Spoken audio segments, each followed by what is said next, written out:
Welcome back to Seriously Funny. I'm your host, Mashnor Kabir, and I don't drink soda. Look at me, I have a new microphone. This is insane. I'm sure that you've seen this microphone before. Yes, that was a pun because this is the ever so popular Shure SM7B. I'm running it through a Focusrite Scarlett interface without a cloud lifter, so the raw audio is pretty quiet. Actually, here it sounds like this right now, so this is without any effects put onto it. But luckily, an XLR microphone should give me great audio that I can add gain in post, so it should sound like what you're hearing right now with some compressors, EQs, gates. But one day, I'll worry about getting a cloud lifter. We're good for now, though. I think it sounds fine. Anyways, audio nerd stuff. If you're interested, you're interested. If not, the fancy light up microphone is gone. But unless you're a video watcher, that doesn't affect you. But also, one thing that I learned is that it might not have been my old microphone that was the problem. Rather, it might have actually been the audio that I was recording on. So right now I'm recording this audio still through Audacity, but on my MacBook because apparently on my Windows device, I recorded through Audacity with this microphone, and it still popped and crackled, and I'm like, this is new. There's no way anything's wrong with it.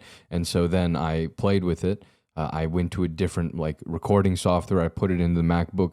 Everything sounded fine. It's just Audacity on my Windows device just doesn't like me. I reinstalled it. It didn't work. So maybe I didn't need to get a new microphone, but my audio quality should be a bit better. So regardless, a win for you. But anyways, before I lose the rest of my audience, we should probably get on to the rest of this episode. But wait, first, if you care and listen to the last episode, that friend Scan came back. He's good, all clear. His brain is doing completely fine. Though the headaches are still probably a little bit too common, that shouldn't be happening. He will talk to a specialist about that. But yeah, he's fine. If you cared and if you were curious about how that's going. So super happy there. Like I said, he was fine. I knew that all the way. The first part of this episode is about what I originally was going to talk about in when I was starting to write the script for this episode. I'm gonna turn this a bit more, or how would it go? My head's over there, so it'd be that way. I don't know. Anyways, this is probably good enough. I look at my script and I wanted to make it as seamless as possible, but I don't know how seamless it's gonna get. But what did I say? I was inspired by a conversation that I had with one of my professors recently to create what this podcast is titled, and what we'll talk about in a minute here. But this ties in, and this being advice. Advice is great sometimes. Advice is not great a lot more times. And the biggest reason is that a lot of people, especially in my age group, think that they can solve other people's problems sitting in their chair. They backseat game, but in real life. And unfortunately, although it'd be super cool if that's how it worked, it's not how it works. As Atticus said in To Kill a Mockingbird, you never really understand a person until you consider things from his point of view, until you climb into his skin and walk around in it. Shout out to my 9th grade English class there. Can I focus, by the way? I think it worked out well last time, so we'll just put a focus right there on my face. Or here, can I long press? Does that work? There we go. Incredible. Here's a fun fact. People's lives are complicated, or at the very least, multifaceted. If someone tells you about one of their ailments and you think that you have a solution, the thing is, you probably don't know all of the variables that go into a person's life. Sometimes on Reddit, you'll see some advice subreddits where a person has problems with their parents, and the people in the comments just blanket, "Oh, just leave home, bro." I mean, maybe, yeah, sometimes that works, and some people do it and it goes fine. But, what if you have siblings that you basically raise yourself? It could depend on a lot of other things. If an adult asks for advice as well, this is one thing that kids my age might give advice to adults if for some reason they're asked. Like they won't consider the fact that an adult isn't just an individual. They are a provider, or potentially a provider. They have a family, and their decisions and their actions affect other people and involve other people. They might have a family, etc. And so You can't just say, "Oh yeah, just do this thing, bro. Super easy." No, not really. Like if it was just one person and it's like, "Oh, you have to move away," then move away, bro. Opportunity is great. Take it. But if you have other people to take with you, it's not always so simple, so easy. Different people have their own lives, even their kids. You want to respect your kids as people and respect the fact that they also have their own lives, their own relationships and such. And taking that into account can be a lot of variables, and computing that with our brains, especially depending on what point or what how much experience you have in life, that can be quite complicated. But me being a hypocrite after talking about how advice isn't usually thoughtful enough, I'm going to give advice to the people trying to give it and to the people trying to receive it. To you people that are trying to give advice, if you know nothing about the situation, you know, how about you not give advice? Just blanket statement on that one. If you know nothing about the situation, just don't. Probably a better idea that you don't give advice. How about you just listen? I'm not just going to say don't do anything. Just listen, say what you heard, and offer a perspective and say, I don't know enough about X to give advice. Sorry, buddy. And trust me when I say this here, I'm giving you advice right here that you're just going to have to trust me on. People appreciate honesty a lot more than they appreciate when you're trying to look cool when you pull out a Star Wars Yoda quote when someone is going through a challenging life situation. Yeah. And so to the people receiving advice, just don't take what they're saying to heart. If you're the receiver, don't always just completely take it to heart. We'll talk about this more in a minute. Again, they don't know everything. They're not mind readers. They're just doing their best. Okay, not everyone's going to listen to this podcast and know that they should be honest and say that they don't know when they don't know something. All right. And so don't stress yourself more by getting upset at someone for not knowing the entirety and every variable in your life, okay? It's fine. Just don't get more stressed. If someone says the wrong thing, kind of just laugh in your head like, man, they're kind of dumb. But, you don't have to take the advice. The last piece of advice goes for both the givers and the receivers. Any advice that doesn't start with the words, "it depends," should be thrown out the window faster than a live bomb, okay? If you're giving advice, the way that you take into account for the fact that you don't know anything is by saying, "it depends." If you're receiving advice, the way you know that someone isn't just trying to sound cool is when you hear, "it depends." That's when you know that you're getting some quality that you might want to consider. The only possible exception to this might be if someone went through the exact same situation in which they tell you what they did, why they did it, and how it worked out. But even then, at the end, they should probably say, "That's what I did, though. It really depends on what you want or what you think about X or etc." Um, Also, let's just really quickly remember what advice is. It's a recommendation, a consideration, an external solution conjectured by someone who isn't plagued by the stress of the. Why do I say these words? Why? Why do I do this? I'm a pretentious a-hole, I guess. Anyways, so if you're receiving advice, first off, understand that what you're getting. Is it advice? Then it's someone, advice is going to be someone telling you an option that you may want to consider for as a solution for the situation for X reason. And then it could also be an observation. Someone is simply telling you what the situation looks like to them. And that's helpful a lot of the time. And then it could be a mirror, which is what I prefer to do, which is kind of a combination. I just kind of repeat back what someone says to me. And for some reason, it helps them figure things out. And the reason I use this mirror, well, I'm not that great at it. I'm doing my best, but here's the thing. Again, I don't know the answer to people's life struggles most of the time. Even with things like mental anguish that I have experienced, the path that I took to deal with it is not one that most people can handle or keep up with. The path itself was hard, and following it was even harder. But since I don't know the answer, unfortunately, no matter how much I want to know and how much I love the person I'm talking to, I know for a fact that I cannot solve their problems. I just can't solve anyone's problems for them. And I have learned that the hard way many, many times. And so the only person that can solve your problems is you.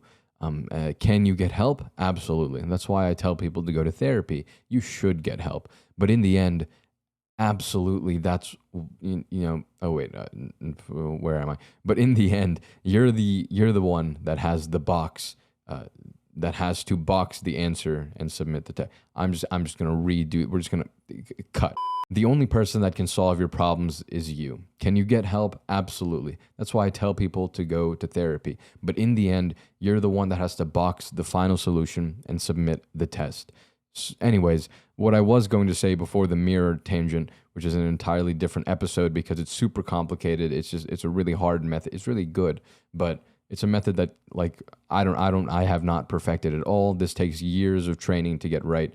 This is something therapists and psychiatrists will do, and obviously they're training for like 12 years of their life to get their degree. Well, a psychiatrist is, I don't know, therapists might train a little bit less, but anyways, advice is a recommendation. Take it as such. Just another perspective, a thought. If you think it's good enough to completely listen to, awesome. If you think it's utter and absolute garbage, awesome. Either way, the decision is yours. And that might be hard because that means, yes, you are liable for the consequences. Consequences. That's life, but it's your life.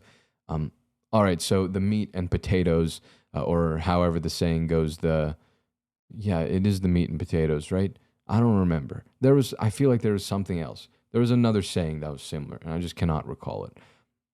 Anyways, so the meat and potatoes, or however the saying goes, of this episode, talking about decisions, was inspired by one of my past professors. As I said, I talk to them every now and then. I super enjoy talking to them. They're super awesome. I won't detail their exact dilemma, but they had one. And it was one of the more unfortunate dilemmas that I think a person can have. Unfortunate for certain reasons. Some people have to choose between two really bad things, and that's definitely more unfortunate, but for different reasons. So we're going to start with describing this one. We'll call this the, I don't know, desire versus logic dilemma, because it's a decision that comes up when you can choose to follow your desires, what you want, and what you feel that you love, what you desire. And then the other choice is what you know is the right answer. So for a YouTuber you like, they might have had to make a decision of leaving their job that paid well and becoming a full-time YouTuber because they love the art. They love bringing narratives. They love bringing narrative. Goodness gracious. Do I just start over again? Holy poop, man. I'm messing up so many times this episode. So for a YouTuber you like, they may have had to make the decision of leaving their job that paid well and becoming a full-time YouTuber because they love art. They love bringing narratives together. They love creating. But of course, the right answer is probably staying at your job and making good money and continue to make good money, especially if this creator, God forbid, had a family. It would be an extraordinary hard thing to justify leaving a job that 100% works for going into it. I mean, I guess job security depends on where you are and where you're working. And actually, if you get a job now, your job security is probably all right since everyone's effing resigning from their job. But anyways, that's economic doo-doo that I'm not smart enough to talk about. But yeah, so going into a job that works and versus going to a job that might completely fail or at least not do as well as the other one on the basis of a simple I want to. That might even feel quite selfish. Now, to explain the nuances here, let's describe further that whole being a parent-provider thing. If you're a parent and you have the choice of doing what you love or doing what works, although yes, the right answer is absolutely just doing what works. I think it's a very interesting consideration of what do I want my kids to do. If you have a child that has the choice of doing, quote, the right answer, end quote, or choosing to do what they love, what would you want them to do? Well, if you're smart, you'll ask, well, is the right answer something they hate? Because if they don't hate it, then maybe you can go down that route and fit the want to do pieces on the side. It happens. It works. Like, I'm going to college. I want to do this podcast. So I just kind of do both of them. But I only, one episode a week. And I just limit myself there. And then the YouTube thing, I don't do it too much. I'll do it very rarely when I have time. Usually over breaks. I have not had time. And I've been wanting to do a video on something, but it requires research. And the animations are going to take me a while. Anyways. If they do hate it, if they do hate that quote right thing end quote, then you'd probably want them to do what they love, kinda, maybe. It depends. You might recommend a compromise of some sort because you're a parent and you have a larger experience pool. Who knows? Maybe you can figure out some manner of compromise with some more life experience or whatever those adults say to me to call me dumb. Another nuance might be that usually when we talk about this decision of what you love versus what works, there's an insinuation that what works is something you hate. I'm going to hit you with the cold water. There's some people in the world that hate their job. That's not the cold water. All right. We all know that. But there's also some people that don't love their jobs and they don't hate it either. It's just a thing that they do. 40 hours of work in a week, 56 hours of sleep, assuming 8 hours. Of course, I'm going to factor sleep in. You know me. But, and the rest of that week, that leaves 72 hours of free time enjoying whatever for the rest of the week. A lot of people that work desk jobs kind of live this life probably. They have good friends, good relationships. They enjoy anime and video games maybe, and they go to work, which might not be great, but they like their coworkers, so it's not too miserable. And they get paid enough. Point being, although that might have given me an idea for another episode, sometimes you can choose between doing something you're extremely passionate about and doing something that you don't really care about either way, or maybe even like a little bit. And that thing that you like a bit gives you a lot more money, which, let's be honest, when you're looking at real life as hippy dippy self help, inspirational Instagram posts about doing what you love, money is what lets you survive and you need it. It's just how the world works, kind of. It is generally what dictates, quote, the right answer, end quote. Is money. Money's going to make one option a lot more, how would you say, attractive than another option. If you're thinking about some edge case about being a drug dealer, you get the point. Yes, exceptions exist. Even Newton's laws of gravity might die when you get to quantum mechanics. Who knows? Does it? I looked into it a little bit. Some people said it doesn't, but I know that there's an issue of combining Newtonian physics and quantum mechanics, so I don't know. Anyways, this type of hard decision sucks a lot, actually. And honestly, this decision can very well be a privilege. Although some people do decide between being a successful content creator and, say, going to college, which that's a decision that involves an incredibly higher risk, because if you go to college and you get like a business degree, an engineering degree, especially the business degree, an engineering degree is actually hard. Like, you have to actually work for it. But if you get like a business degree, you're gonna do fine. Like, you'll get a good enough job. Like, things will probably work out if you're not a complete and utter idiot. And so things will work out. But if you want to go be a content creator, the risk involved there is absolutely incredible. And the amount of work that you have to put in compared to a business degree is going to be bad. Okay, if you want to be a content creator, you're going to have to put in 7 days a week for probably like hopefully 16 hours a week if you really want to make good progress. But anyways, that's different. That's just me telling you that achieving your dreams is really, really, really, really hard, okay? But I'll touch on that in a second, I guess. A lot of the times this decision might be, oh, I got my dream job at Apple and I really enjoy working here, but Google just offered me a job that pays $20,000 more a year.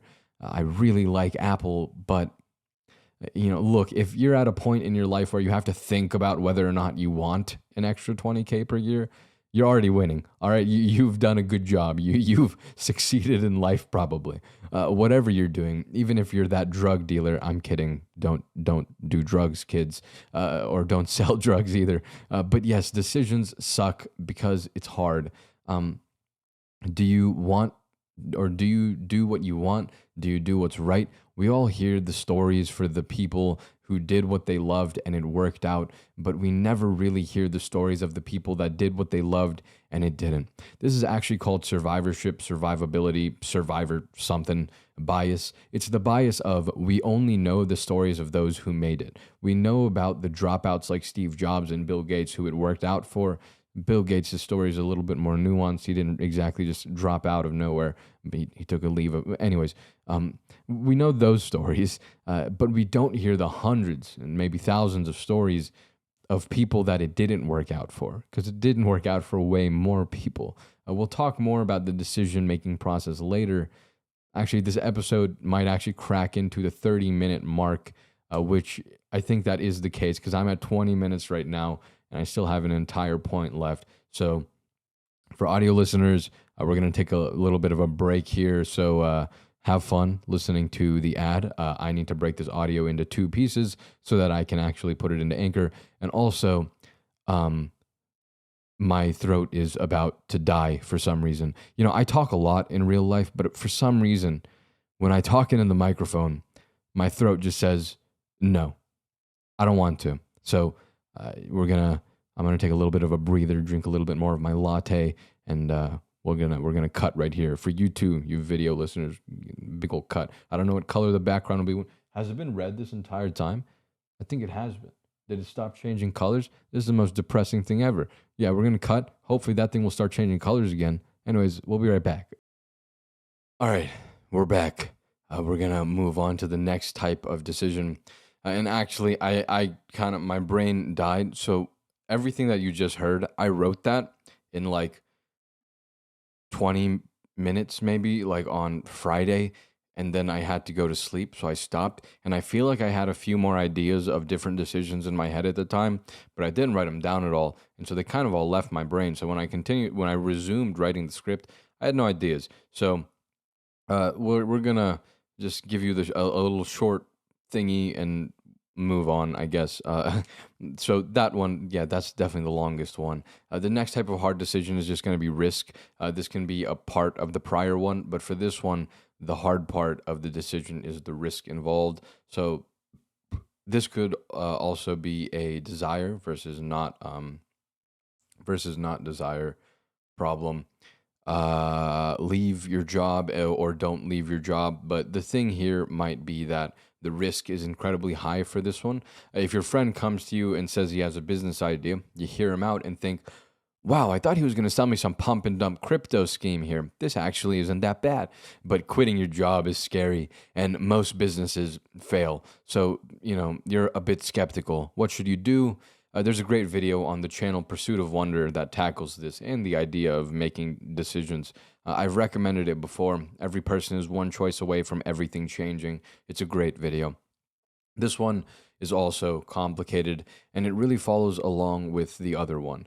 And honestly, I'm realizing while writing the script that a lot of hard decisions involve these exact pieces, so I might be kind of done with this point.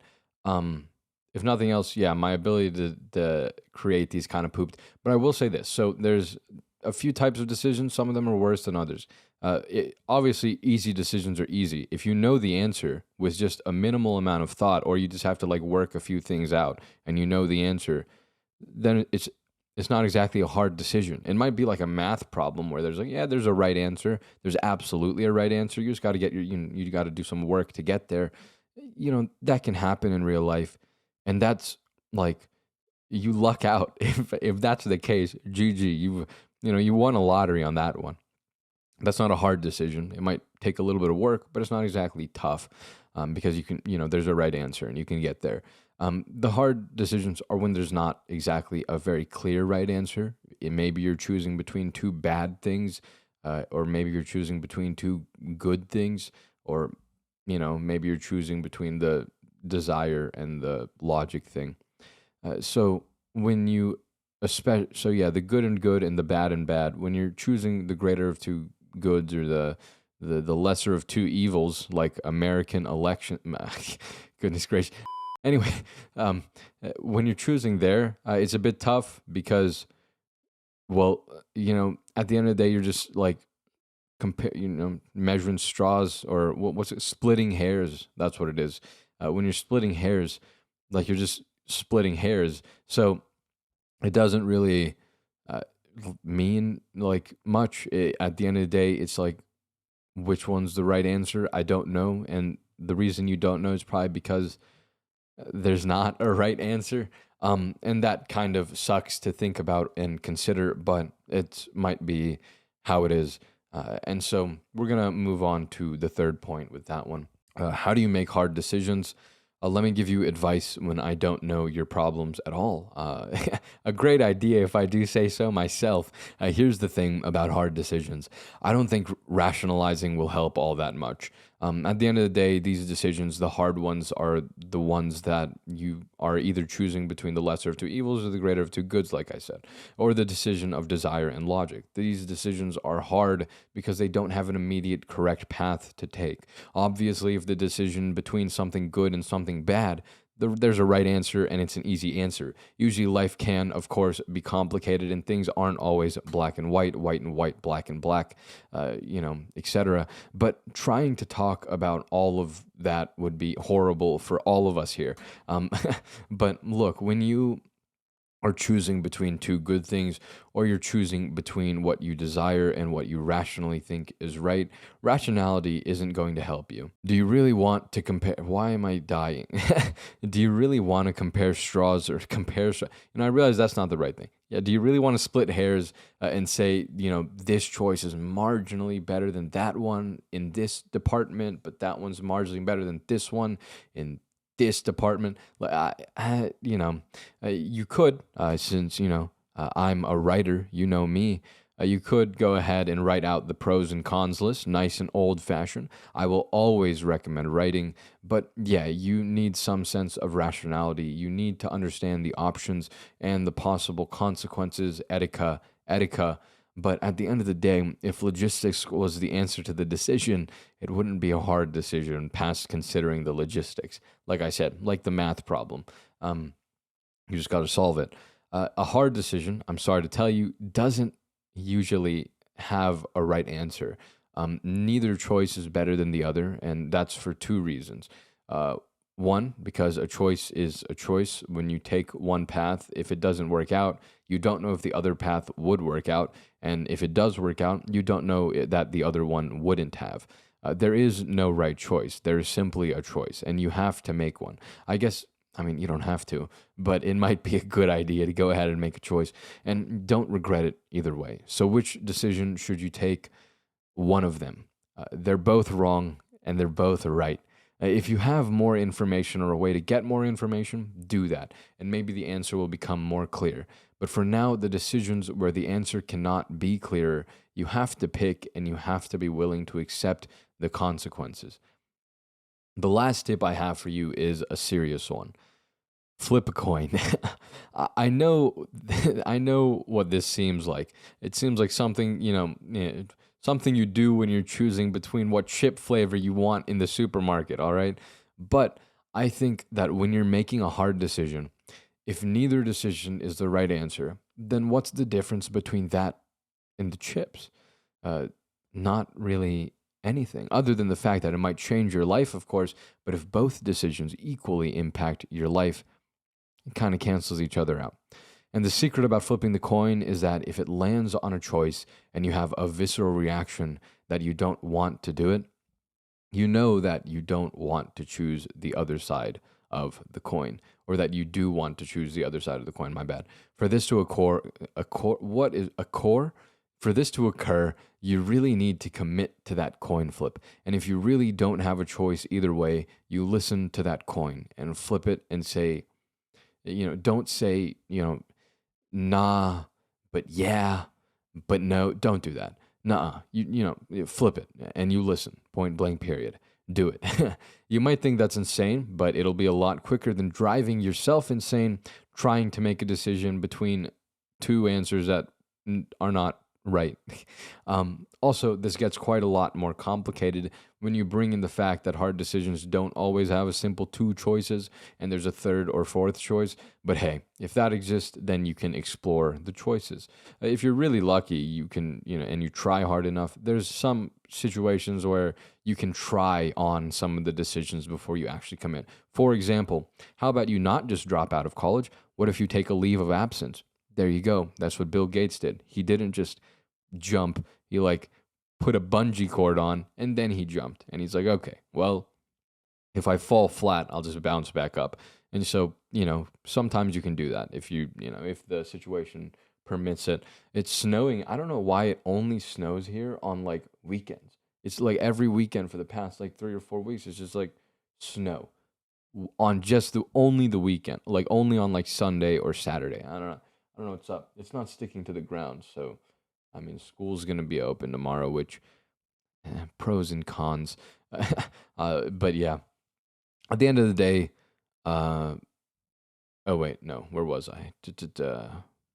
Yeah. Anyways, at the end of the day, life is life, and it goes on. Whatever you do, and make the decisions you think you need to make. And if you can't make it, flip a coin. Just remember, whatever happens, whatever you choose, you're fine. That's all, though, for this episode of Seriously Funny. Music wise, I don't think anything new has dropped. Uh, Nash he just released a single a day ago. So that is pretty nice. Very nice. If you're into the Nash songs, then you'll like it. I'm excited for MGK's album. I'm hoping to see some things from Black Bear soon as well. That would be very fun. Anime wise, I caught up to Baruto, but I didn't do much else. This week was extraordinarily busy. I watched episode 1 of After the Rain. It seems like an adorable anime, so I'll enjoy it hopefully.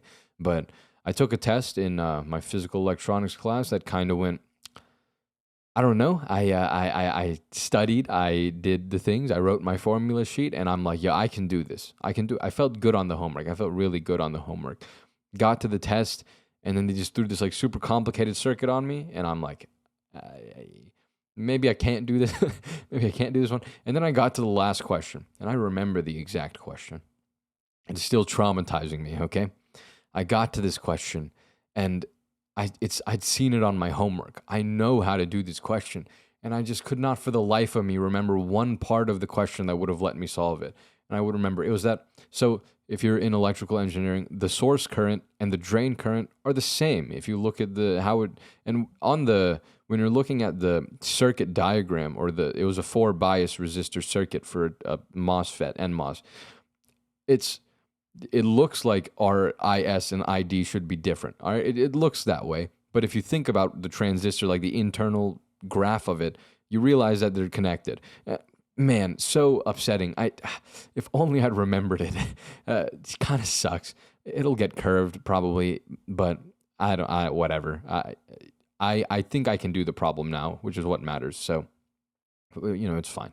I had a lot of homework, and I was really on the line for all of them. And I still have a lot of homework. I need to finish a problem set for my signals class, and then I need to write a weekly report and a weekly notebook by tomorrow. And then I need to hopefully simulate some things. I don't know how it'll work though. We'll see. Hopefully, I tried yesterday and it didn't work too well. Yeah. I wrote here that my crackling sound might not have been a issue with my microphone, which I already talked about.